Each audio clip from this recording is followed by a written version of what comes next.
¿Qué tal? Mi nombre es Juan Carlos Díaz Colchado, soy profesor de Derecho Constitucional de la Facultad de Derecho de la Pontificia Universidad Católica del Perú y agradezco a los amigos de JUS 360 por la invitación que me han hecho para participar en esta entrevista en torno a los desafíos o enfoque constitucional que tiene el derrame de petróleo ocurrido en Ventanilla el último 15 de enero. Muchas gracias y estoy a su disposición para responder a las preguntas que tengan a bien formular.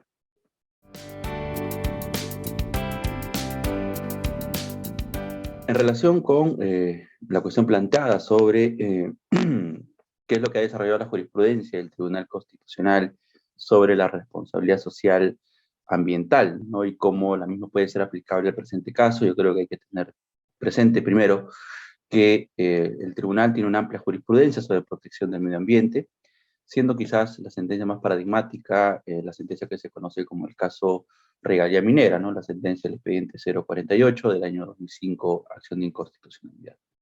En este caso, el tribunal desarrolla varios conceptos vinculados con el medio ambiente, lo que entiende por medio ambiente, su aproximación como derecho fundamental, su contenido, los principios del medio ambiente y desde luego también la responsabilidad social empresarial vinculada con la protección del medio ambiente.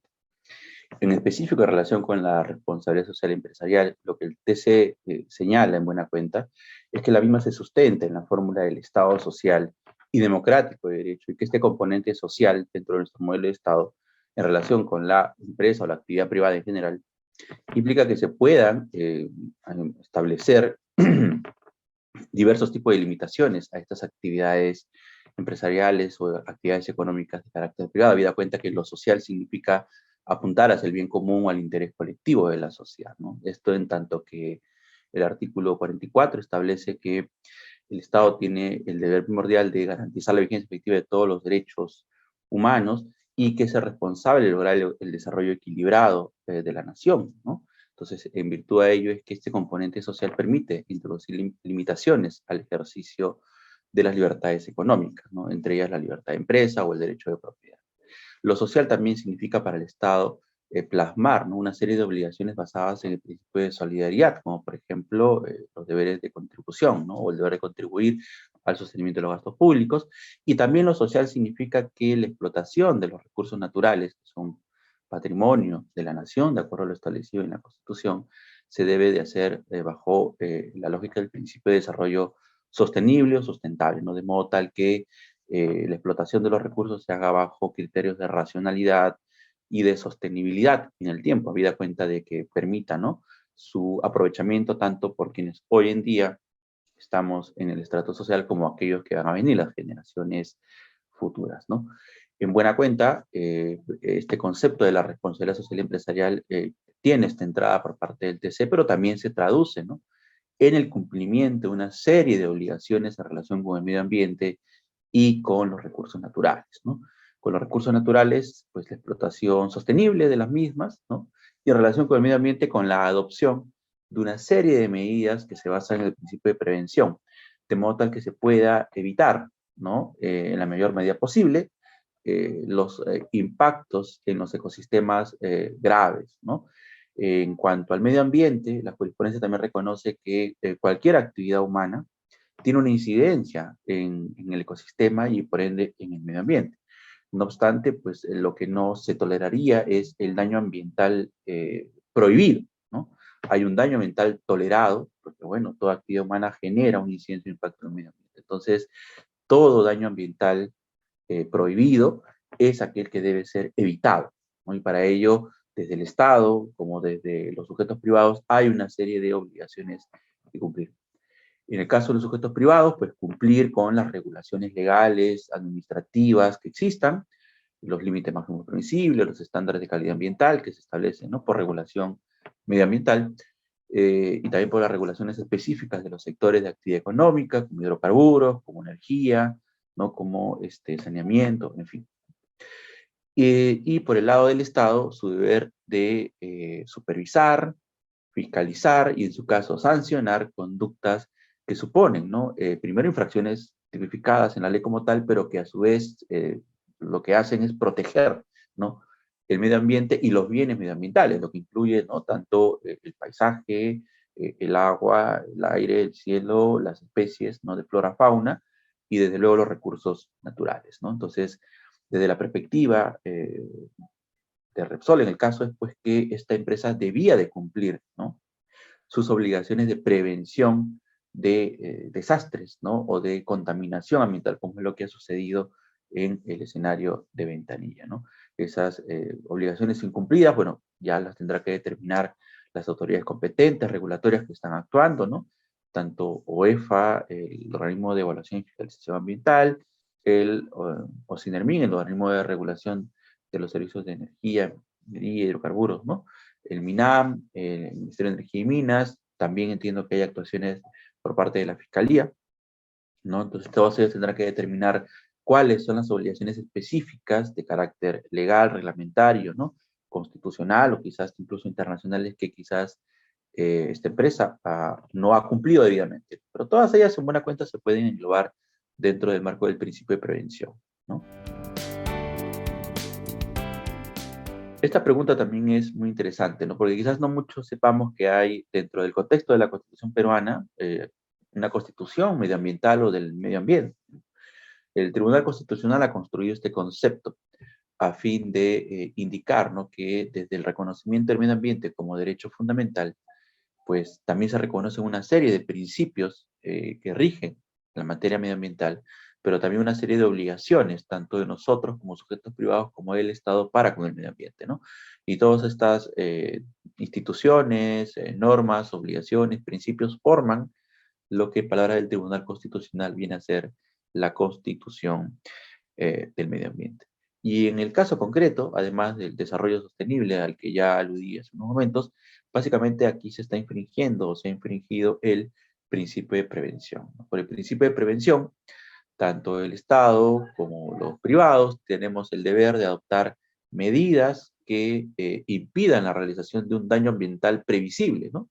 Y pues evidentemente la descarga de crudo de petróleo de una embarcación carguero, ¿no?, de este elemento hacia una refinería es digamos, una actividad que está absolutamente regulada, que está parametrada y que se sabe que puede haber en cualquier momento un derrame, ¿no? Si es que no se adoptan las medidas que correspondan, tanto para asegurar la descarga como la carga del material y su traslado, ¿no?, a través de la infraestructura, tecnología que se emplee, lo que supone pues adoptar acciones de monitoreo continuo, coordinaciones, tener verificada la calidad de la infraestructura que se está empleando, hacerle mantenimiento continuo y periódico, ¿no?, así como de ocurrir alguna contingencia, pues, aunque pueda resultar redundante, adoptar e implementar y ejecutar un plan de contingencia, ¿no?, dentro del principio de prevención.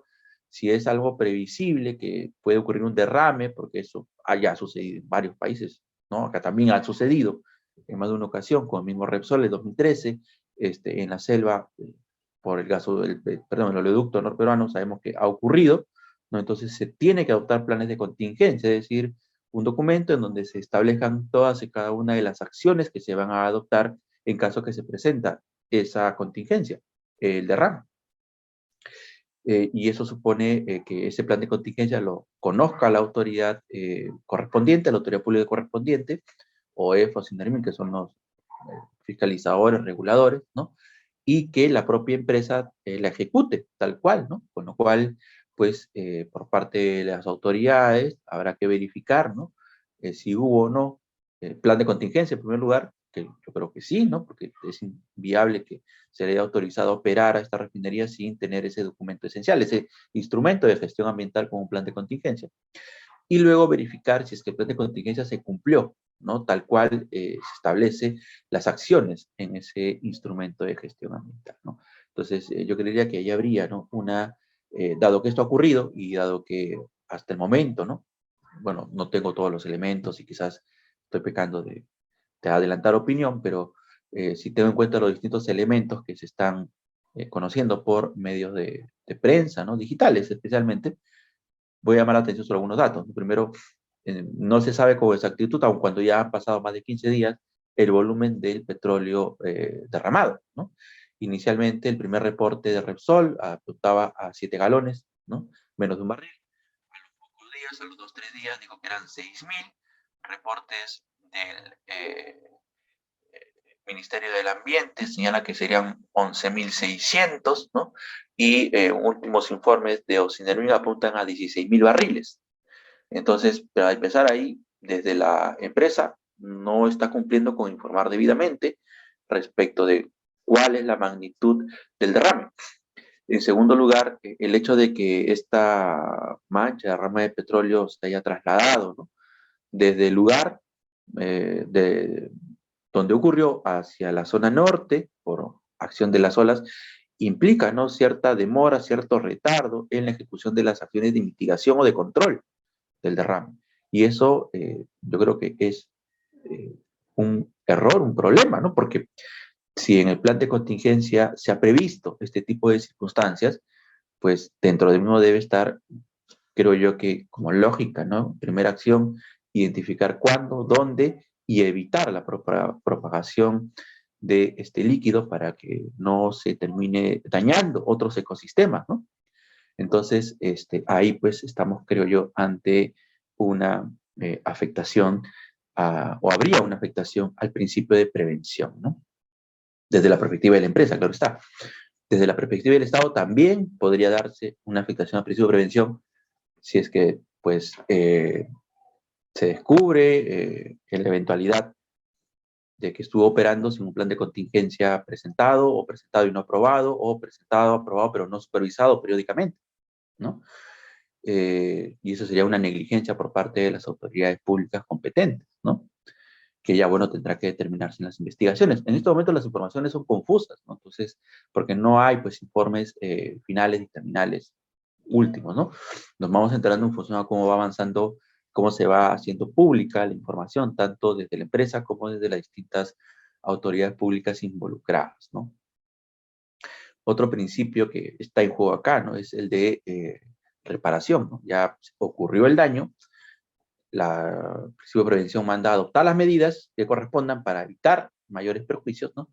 Y bueno, hay un daño, y ese daño tiene que ser reparado, tiene que ser indemnizado, tiene que ser mitigado, principio de reparación. Y desde luego también hay medidas de restitución, ¿no? O que se tienen que adoptar o de restauración, ¿no? Y en virtud del principio de restauración se tienen que adoptar las medidas que permitan lograr que el ecosistema afectado pueda recuperar o retornar en la mayor medida posible a la situación previa al desastre medioambiental. Entonces, son los principios que creo yo que están involucrados en la materia, ¿no? Teniendo en cuenta que tanto el principio de prevención, tanto el principio de restauración, mitigación, ¿no?, como el principio de, bueno, de reparación del daño, ¿no?, están bajo digamos, el paradigma del medio ambiente como derecho, que implica tener, por un lado, que el medio ambiente es un derecho a gozar de un ambiente adecuado para el desarrollo de la vida y nuestra salud, pero también el derecho a que ese medio ambiente se preserve en esas condiciones, ¿no? Y en uno y otro caso hay el concomitante deber del Estado de garantizar que tengamos un medio ambiente adecuado y que ese medio ambiente se preserve, ¿no?, con la adopción de las medidas administrativas, judiciales, regulatorias que correspondan.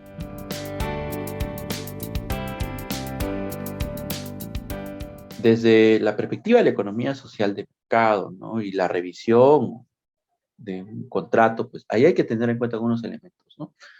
Desconozco si en relación con el funcionamiento de la refinería hay un contrato, ¿no?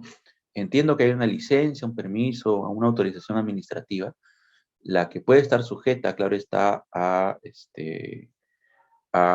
una suerte de control, ¿no?, administrativo, pero, ojo, siempre y cuando eso esté contemplado en la legislación correspondiente, ¿no?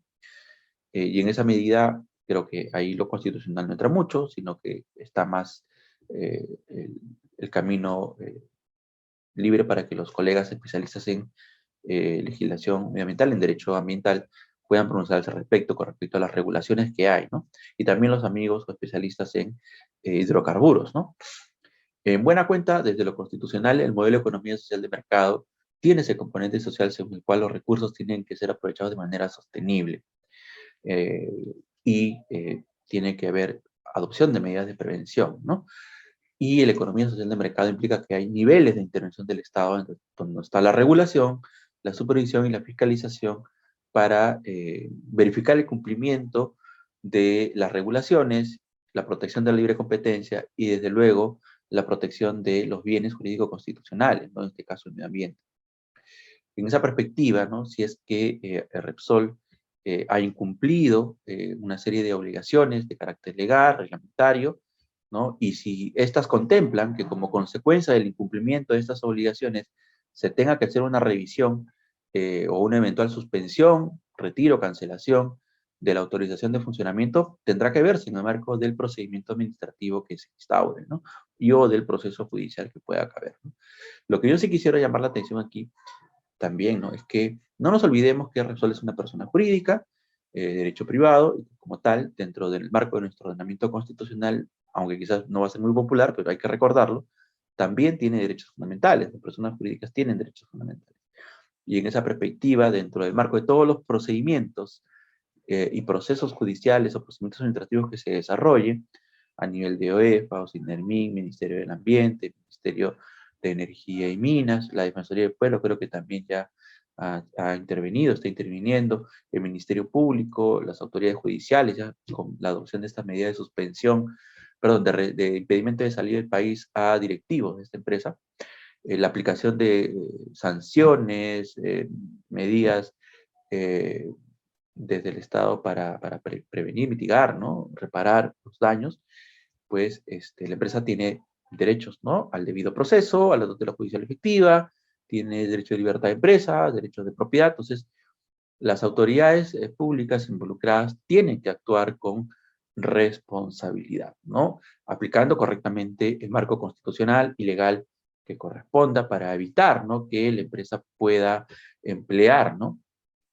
Como alegato para eximirse, ¿no? Del cumplimiento de lo que venga, ¿no? Afectaciones a sus derechos, afectaciones al debido proceso y que esto termine judicializado y con vías a demorar, ¿no? Muchos años, ¿no? Entonces, eso también hay que tener mucho cuidado, tanto de la perspectiva, especialmente del Estado, para no incurrir en afectaciones a los derechos de Repsol, ¿no? Nadie está poniendo en discusión que Repsol debe responder por lo que ha ocasionado, pero si va a responder, esa responsabilidad tiene que ser impuesta respetando la Constitución, los derechos que se le reconocen, entre ellos el debido proceso.